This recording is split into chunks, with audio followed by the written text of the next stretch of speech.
The town of Grey Hollow was veiled in mist, as it often was this time of year. Tucked between the mountains and dense forests, the town had an air of mystery that kept travelers wary and locals unnerved. Its streets, narrow and winding, were frequently empty except for a few wanderers who seemed out of place in the modern world. Every so often, a resident would hear whispers when walking alone, but they'd dismiss it as the wind weaving through the trees. Emma Peterson had returned to Grey Hollow after nearly 15 years away. She was a successful psychologist, specializing in trauma recovery. Her mother's recent death had pulled her back to this isolated town she once vowed to leave behind. Her mother had been a reclusive woman, and though their relationship was strained, Emma found herself feeling a pang of loss as she stood in her childhood home, sifting through her mother's belongings.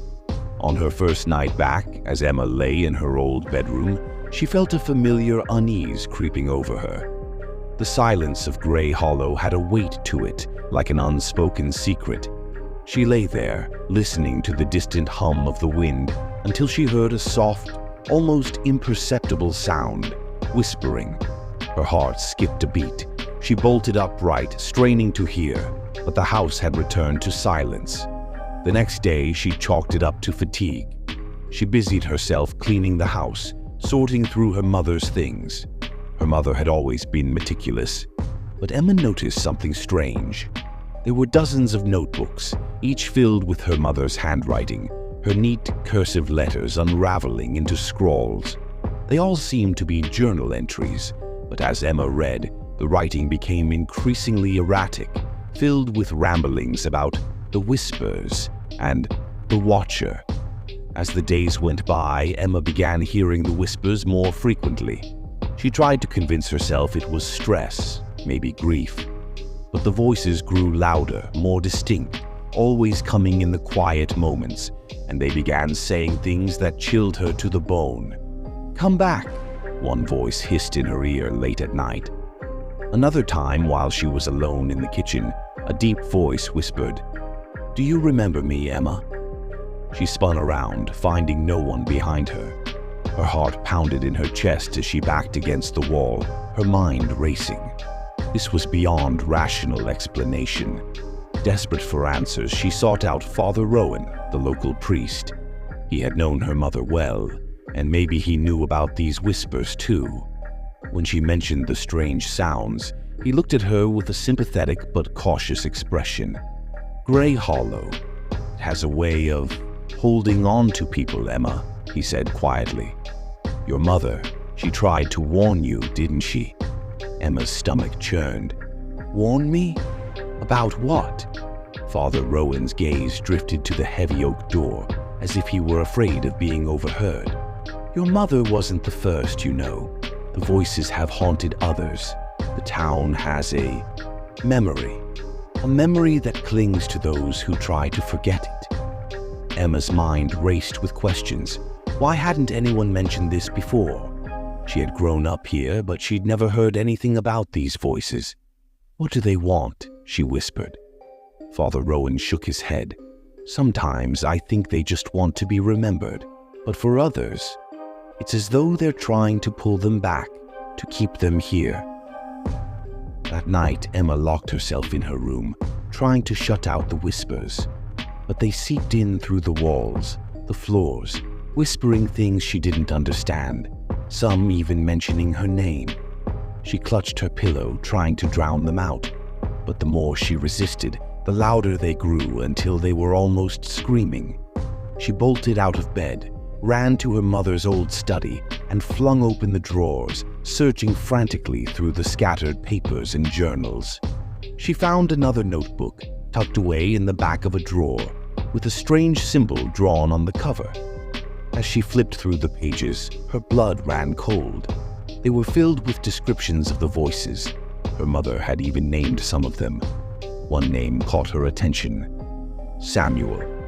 According to her mother's writings, Samuel was persistent, always whispering, always watching. Her mother believed he was somehow connected to her. She read, Emma's mind drifted back to her childhood, to to a memory she had long buried. She remembered playing near the edge of the forest and hearing a voice call her name. A man had stepped out of the shadows, his face hidden in the gloom. He had reached for her, saying something she couldn't quite remember. Her mother had appeared just in time, pulling her away and scolding her for wandering so far. Emma had forgotten about it, convinced it was just a dream or a trick of her memory. But now the name Samuel echoed in her mind, pulling her back to that moment. The next day she went into town, determined to learn more. She visited the town library, searching for any records of disappearances, strange occurrences, anything that could explain the voices.